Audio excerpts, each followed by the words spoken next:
I think Venkat Medapati and Pankaj Sharma, and then I'll come to Pradeep. You see, it's a question of our priorities. It's not about the money. Of course, it's a lot of money. You know, if we spend this money, we can build, I was told the cost of a national election, you can build thousands of kilometers of 2-lane, 3-lane, 4-lane highways.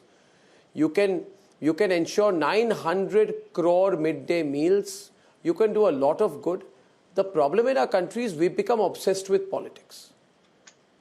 And I think it's unnecessary. I feel there is no difference in bringing all the, I mean, in today's world, the voter is very evolved.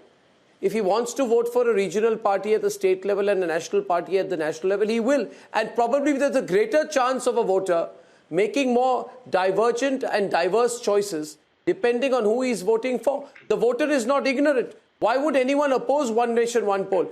Venkat, maybe you want to make your point because you support it. And then Pankaj can respond to you.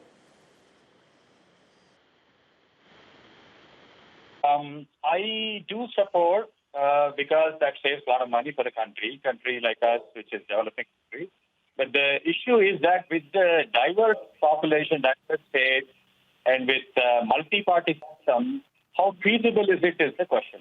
So especially because if we have an election, let's say 2024, one nation, one vote kind of thing, what if a conglomerate of parties come together, to form a state government someplace, like we already have examples like Bihar and other places, and if the government falls within 2 to 3 years, how is that going to transform into the 2029 kind of thing? Is it going to be a governor's rule at that point for those 2 years situation, or how are we going to handle it? So we have a lot of questions to be answered before we can really debate on this and come to a common ground.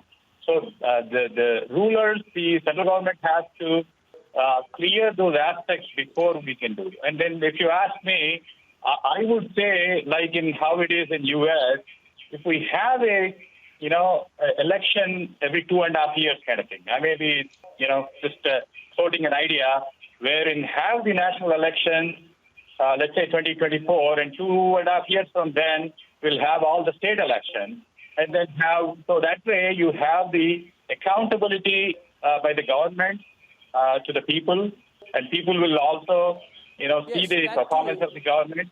No, but that doesn't solve your problem. What you've said is what if a government falls? What if somebody forms a coalition government and the term of that government falls? Well, I can equally argue. No.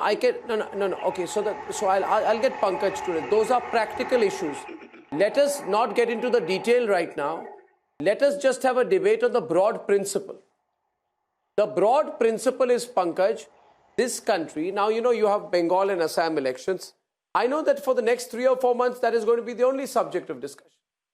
Then you have, even today, a range of bypolls in Madhya Pradesh becomes a subject of discussion. Political parties are distracted. They are not in the process of governance. Appeasement becomes the norm. And where appeasement becomes the norm, people are not governing. They're looking over the shoulder, which is why I personally am one of the strongest supporters of one nation, one poll. Do you agree or disagree with the idea? And if not, why?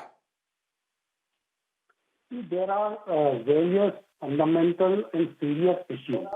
It is no secret that when simultaneous elections are held, voters tend to vote for the same party. An analysis of Election Commission data from 1999 confirms that there was a 77% chance the Indian voter would vote for the same party at the state and center if elections were held simultaneously. There is an analysis. I disagree. Then there are Where did you get that statistic? You may Pradeep on the left. disagree. Where did you get that statistic? There are